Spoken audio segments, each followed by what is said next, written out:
عشان يقوي قلبه وهيلبس لي شورت وانا اللي كنت هموت عليه. طيب يا حبيبتي معلش انا لازم انزل عشان الرجاله دلوقتي. متجوز ابن سعيده. ايه؟ متجوز يا طارق حته بنت عيله صغيره. يا فين؟ جوه متلقحه قاعده لابسه ترنج. كان جايب المشاية عشانها يا طارق.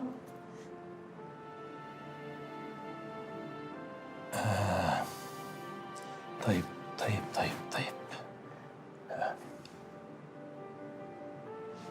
عرفي ولا رسمي؟ عرفي، وهدخل اجيبها من شعرها. ما تخشيش تجيبي حد من شعره يا ماما، لا. اسمعيني، هتسيبيها تعزي وتقولي لها عايزين الورقة عشان طارق حقاني وعايز يديكي حقك تالت ومتلت. اوكي يا ماما؟ حاضر، ربنا يصبرني وما ادخلش اولع لك فيها. لا هيصبرك ان شاء الله، مش هتولعي في حد. بقول لك يا ماما، تعزي وتمشي من غير ما حد يحس بحاجة. أرجوك يا ماما امسكي نفسك. يلا.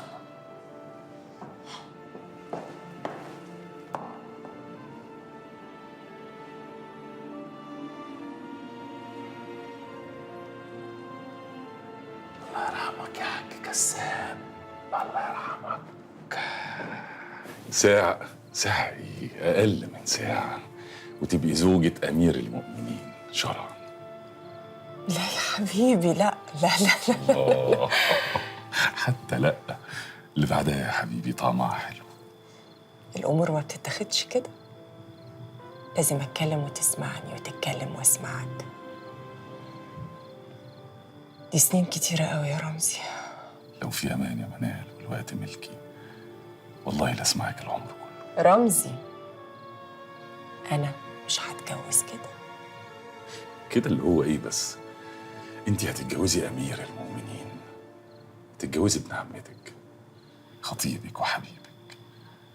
الدعوة اللي أنا دعيتها لربنا واتمنيت عليه وشايفها بتتحقق قدامي. ترضاها لي يا رمزي؟ بعد كل ده ترضاها لخالك حسن؟ طب ترضاها للحب والعشرة والسنين؟ أتجوز غريبة بعيدة عن أبويا وأنا اللي أجوز نفسي؟ ترضاها لي؟ هو يجوز طبعا لو لا يا حبيبي، ما فيهاش يجوز، لا. أنا مش أسيرة حرب ولا ملك يمين. أنا بنت ناس يا رمزي. وأموري وكل طلباتك مجابة. طلبين أهيف من بعض. أعرف اللي فات وأطمن على اللي جاي. طب دي رمزي يعملها ازاي يعني؟ أعرف اللي فات. رمزي خطيبي اتجوز مين وكام وخلف كام وحب مين، واطمن على اللي جاي، إني أتجوزه بالطريقة اللي ترضيني بعد العمر ده كله. طب ليه بس يا منال؟ ما نخلي اللي هو الأهم ونبني عليه. طمني يا ابن عمتي، طمني، لأن أنا قلبي خلاص ما بقاش في حاجة تطمنه.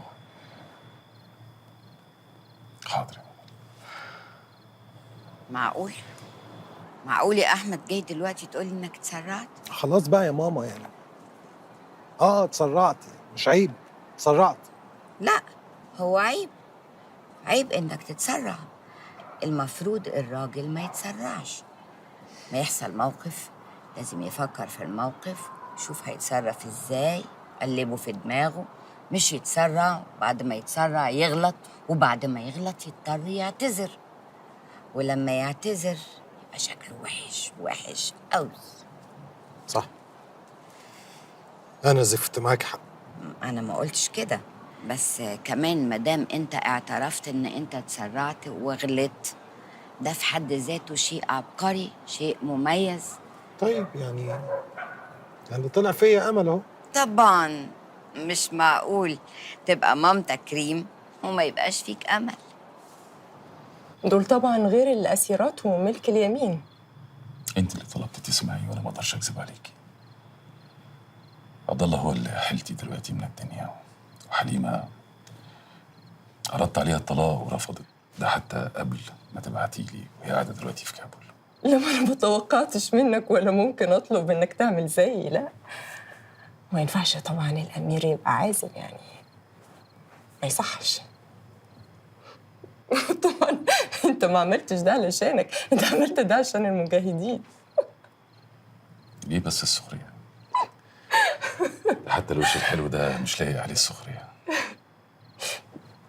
انا اسفه، انا ما قصدتش خالص. انا كده اطمنت قوي قوي على اللي راح. فاضل بقى المستقبل اللي واضح ان خطتك ليه جاهزه. انا قلت لك كل اللي هتطلبيه انا هنفذه.